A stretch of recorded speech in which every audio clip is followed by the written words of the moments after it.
Hi hello నమస్తే. నేను మీ నరేష్.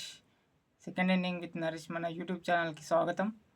మరి ఈరోజు హైదరాబాద్లో మరో విధ్వంసం, 6లో 4ల విధ్వంసం. నిన్ననేమో ఫుల్ భారీ వర్షం, ఈరోజు భారీ పరుగుల విధ్వంసం. 6లు 4లు రికార్డ్ చేసి 9.4 ఓవర్లో 9.4 ఓవర్స్లో 167 టార్గెట్ చేసి రికార్డ్ చేసేసారు Abhishek Sharma, Travis head.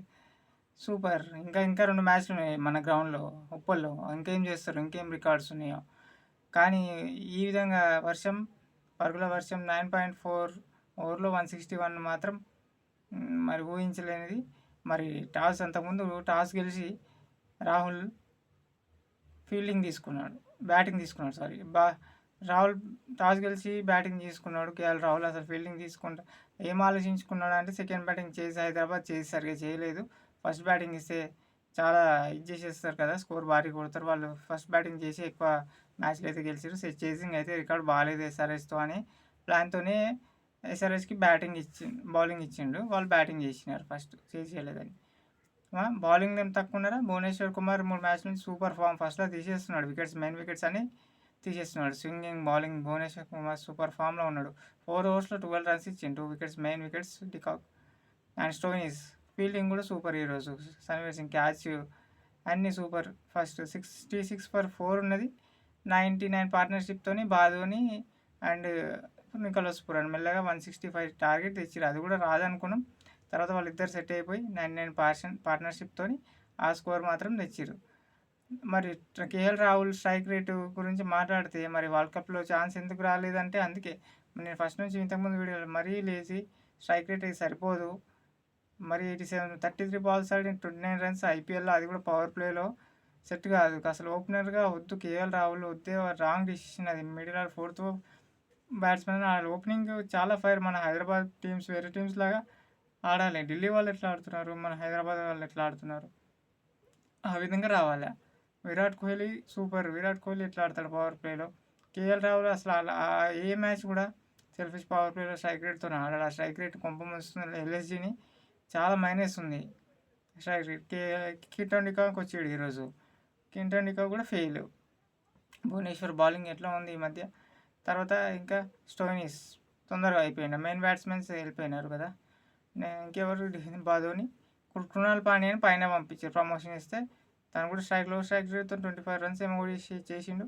Wickets పోతున్నాయి. రన్అట్ సూపర్ ఫీల్డింగ్ ఈరోజు హైదరాబాద్ అయితే. బ్యాట్ కమిన్స్ త్రోతోని రన్అట్. ఇంకా నికోలస్ పురాన్ స్లోగా ఆడుకుంటే బాధోని పర్వాలేదు. మన బౌలింగ్ డిపార్ట్మెంట్లో ఒక నటరాజన్ ఒకటే 4 ఓవర్స్ వేసి 50 రన్లు. ప్యాట్ కమిన్స్ కూడా 40+ రన్స్ ఇచ్చిండు. మిగతా అందరు బౌలింగ్ బాగా వేసారు. భువనేష్ కుమార్ అయితే 4 overs 12 for 2 wickets. Super. 166 target పెట్టినారు మనకి. కానీ ఏం చేస్తాం, ఏదో అనుకున్నాం, ఏదో ఆయన చేసింగ్ చెయ్యరు, వాళ్ళేమో ఫైట్ చేయొచ్చు అనుకున్నారు ఆ స్కోర్తోని. కానీ మనకు హైలైట్స్ చూసినట్టే మ్యాచ్. హైలైట్స్ ఇవి నిజం లైవ్ మ్యాచా? అసలు 1 రన్ 2 రన్ అసలు కనిపిస్తలేదు. బాల్కి 4 అన్నా 6, 4, 6. బౌలర్స్ అయితే అలసిపోయారు. యాష్ ఠాకూర్ ఏంటి, యాష్ ఠాకూర్ని ఆడిపిస్తే ఓడిపోతారు వాళ్ళు. యాష్ ఠాకూర్ క్యాచ్ డ్రాప్ చేసినాడు. బౌలింగ్లో చాలా రన్స్ ఇస్తారు. లాస్ట్ మ్యాచ్ కూడా చాలా రన్స్ ఇచ్చింది. యాష్ ఠాకూర్ని ఎందుకు ఆడిపిస్తారో తెలియదు. స్పిన్నర్ ఇచ్చిన వర్కౌట్ కావాలి. పవర్ ప్లేలో third over Krishnappa Gowtham, fourth Vishnu కూడా వేసిన, కానీ స్పిన్నర్స్ని కూడా దుమ్ము దులిపేసినారు. 30 బాల్స్లో 89 ట్రావిస్ హెడ్, 28 బాల్స్లో 75. మరి భారీ స్ట్రైక్ రేట్. అభిషేక్ శర్మ ఇద్దరు కలిసి. ట్రావిస్ హెడ్ 8 సిక్స్లు, అభిషేక్ 6 సిక్స్లు, 14 సిక్స్లు. 9.4లో 4 ఓవర్లనే 14 సిక్స్లు ఇద్దరు. మరి నేను ఇంకా 2 మ్యాచ్లు ఉన్నాయి. ఏం చేస్తారు. ఆల్రెడీ 14 పాయింట్స్తో వచ్చింది, థర్డ్ ప్లేస్కి వచ్చింది. ఇంకొక మ్యాచ్ గెలిస్తే సేఫే. ఇంకా ఆల్రెడీ 2 గెలిస్తే ఇంకా మంచిది, టాప్ 2లోకి వస్తుంది, ఇంకా మంచిది. ఒక మ్యాచ్ గెలిచిన పంజాబ్ అండ్ జీటీతోనే ఉంది. హైదరాబాద్లో కాబట్టి సేఫ్ వచ్చేస్తారు. ఒక మ్యాచ్ ఎట్లయినా గెలిచి వచ్చేస్తారు. ఎల్ఎస్జీ మాత్రం ఇంకా 2 మ్యాచెస్ ఉన్నాయి. 2 గెలవాలంటే కష్టం. వాళ్ళ ఫామ్, వాళ్ళ బ్యాటింగ్, బౌలింగ్ అస్సలు బాగాలేదు. ఆ స్టోయినిస్, నికోలస్ పురాన్ వల్ల కొన్ని మ్యాచ్లు గెలిచారు, కానీ కేఎల్ రాహుల్ వల్ల అవ్వట్లేదు అసలు. ఆ స్ట్రైక్ రేట్ అది కాదు ఇప్పుడు. లాస్ట్ టఫ్ ఉంటాయి ఇంకా మ్యాచెస్ అందరికీ ఛాన్సెస్ కోసం. ఎల్ఎస్జీ కష్టం ఇంకా ఈసారి.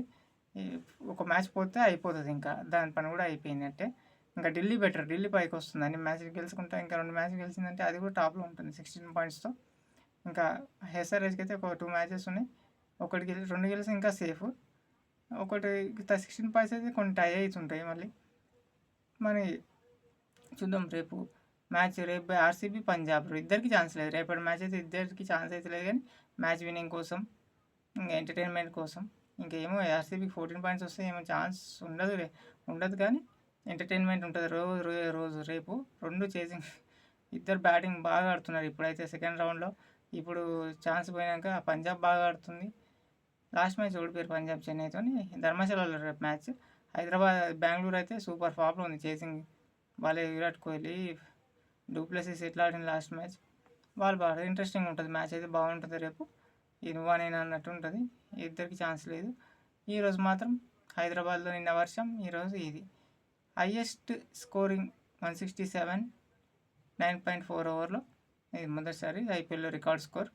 ఇంకా నెక్స్ట్ 2 మ్యాచ్లోనే మరి ఎల్ఎస్జీ మాత్రం మరి ఛాన్సెస్ తగ్గిపోతున్నాయి వాటికి. హైదరాబాద్ క్రౌడ్ ఫుల్ ఎంటర్టైన్మెంట్ ఈరోజు. వర్షం లేదు, అదొక మంచిగా ఉండేది. ఈరోజు వర్షం ఉంటే మళ్ళీ మనకి ఇబ్బంది అయ్యేది. మరి మ్యాచ్ ఆ విధంగా సూపర్ ఎంటర్టైన్మెంట్ ఉండేది ఈరోజు మ్యాచ్. మరి రేపు వీడియో నచ్చినైతే లైక్ చేయండి, సబ్స్క్రైబ్ చేయండి. ఇంకా మంచి చెప్పడానికి ట్రై చేస్తాను. రేపు మ్యాచ్తో, రేపు రివ్యూతో మళ్ళీ కలుద్దాం. ఈ మ్యాచ్ని అయితే సపోర్ట్ చేయండి, లైక్ చేయండి. Thank you.